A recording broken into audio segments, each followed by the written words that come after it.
बात करते हैं जितनी भ्रांतियां मोतियाबिंद के ऑपरेशन के साथ जुड़ी हैं, तो सबसे पहली भ्रांति कि मोतियाबिंद जो है वो बूंदों से ठीक हो जाता है। जैसे कि बहुत सारे कभी कभी कुछ लोग बढ़ा चढ़ा के बोलते हैं, अरे मैंने बूंदों से कैटरेक्ट ठीक कर दिया। कोई भी मोतियाबिंद बूंदों से ठीक नहीं होता, इस भ्रम में ना रहे। उसका एक और एक ही इलाज होता है, cataract surgery. So you should go in for surgery when your doctor advises. जब आपके डॉक्टर साहब एडवाइस करें तब आपको ऑपरेशन करा लेना चाहिए। दूसरी भ्रांति आती है कि कैटरेक्ट सर्जरी बड़ी रिस्की, बड़ी पेनफुल होती है। ऐसा तो होता नहीं है। आजकल हम लोग टॉपिकल फेको करते हैं, या आप अगर बहुत मूवमेंट दे रहे तो एक छोटी सी सुई से हल्का सा सुन करते हैं, तो आपका कोई बहुत रिस्की, कोई बहुत पेनफुल सर्जरी होती ही नहीं है। वो ज़माने लद गए जब ऐसा होता था। तो आज की लेटेस्ट तकनीक से ये चीज़ भी आपकी बहुत बड़ी भ्रांति है जो आपके दिमाग में एक डर बैठाती है। फिर हम आते हैं कि कैटरैक्ट जो है वो सिर्फ सर्दियों में ही कराना चाहिए। बहुत बड़ी भ्रांति है और बहुत कोशिश कर रहे हैं हम सब विश्व के डॉक्टर, लेकिन इसको हटा नहीं पा रहे, खास करके भारत में। मोतियाबिंद फेको से ऑपरेट होता है और आजकल कोल्ड फेको तकनीक उपलब्ध है जो गर्मियों में भी उतनी ही सटीकता और उतनी ही अच्छे से मोतियाबिंद का ऑपरेशन कर सकती है जितने अच्छे से सर्दियों में होता है। तो मोतियाबिंद नो लॉन्गर एक सर्जरी है जो सिर्फ सर्दियों में होनी चाहिए।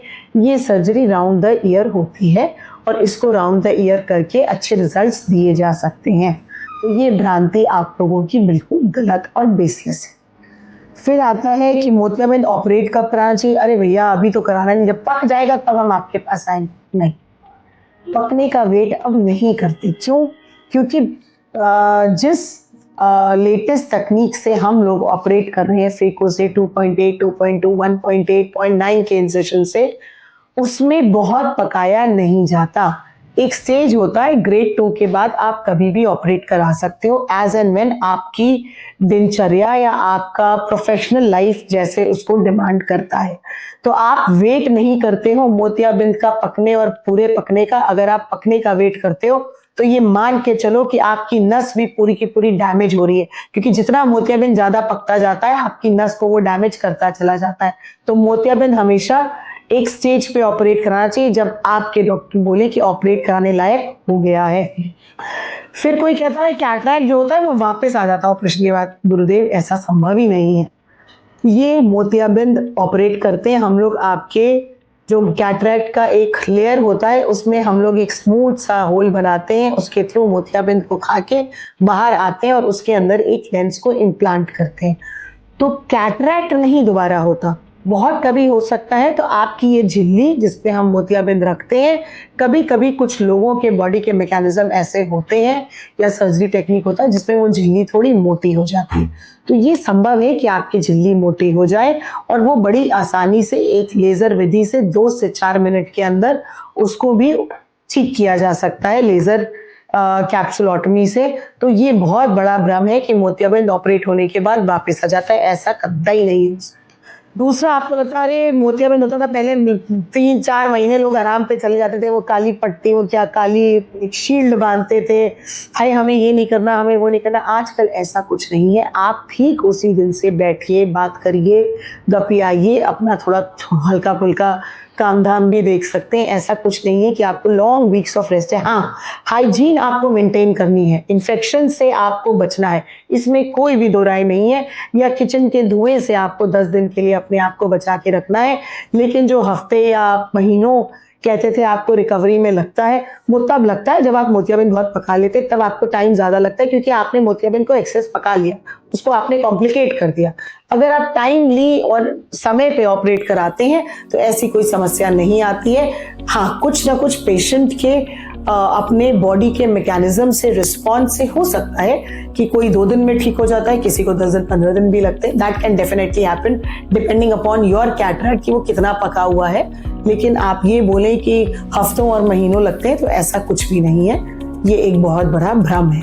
दूसरी चीज, मेडिकल में कुछ भी रूल ऑफ थंब नहीं होता, हर पेशेंट का अलग होता है, हर मैकेनिज्म अलग होता है। तो जो एक पेशेंट के लिए जाता है जरूरी नहीं वो दूसरे पेशेंट के लिए भी 100% जाए। तो ये चीज भी अपने दिमाग में रखिएगा। 5वां था, अरे एक आंख ऑपरेट करा ली, अब तो दूसरी अगले साल कराएंगे। ऐसा बिल्कुल नहीं होता।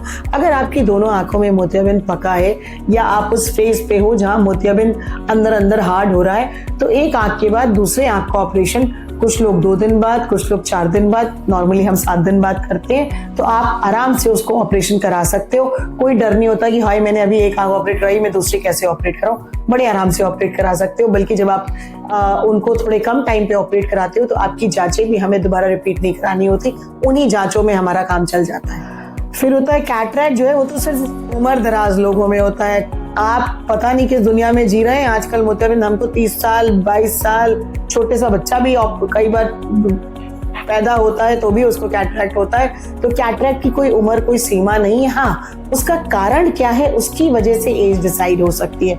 कुछ लोगों में बार बार लाली की वजह से मोतियाबिंद आता है तो वो 16, 17, 18, 19, 20 किसी भी उम्र में हो सकता है। कुछ लोगों को पैदाइशी, कुछ बच्चों को कैटरैक्ट होता है। कुछ लोगों को शुगर की बीमारी, अगर आपने शुगर कंट्रोल नहीं करा है तो कैटरैक्ट जल्दी आएगा। वो आपकी उम्र 60 की हो, चाहे आपकी 40 की हो, चाहे 20 की हो। तो it all depends upon your comorbidities and associated diseases कि आपकी साथ साथ और क्या बीमारियां चल रही हैं। मोतियाबिंद किस समय आ रहा है और कब आ रहा है या चोट से लगा है, वो उम्र वो डिसाइड करता है। ये डिसाइड नहीं करता कि बस कैटरैक्ट है तो 60 के बाद ही आना चाहिए, 70 पे ही आना चाहिए।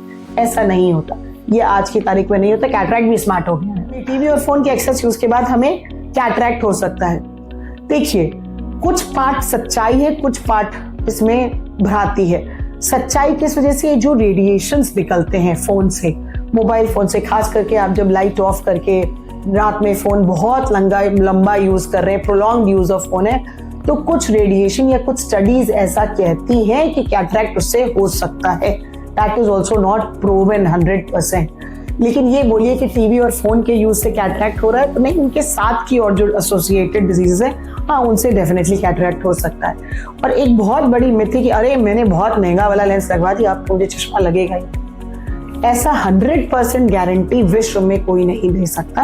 हाँ, ये जरूर दे सकता है कि या तो बहुत हल्का चश्मा आएगा या चश्मा नहीं भी आएगा, लेकिन ये कहिए कि एकदम ही नहीं आएगा तो ऐसा कहना थोड़ा गलत हो जाएगा, डिपेंडिंग आपने कौन से वाले IOL को ऑप्ट किया है, कौन सा लेंस आप लगवा रहे हैं। डॉक्टर प्रीति वाधवा अग्रवाल आई केयर क्लिनिक।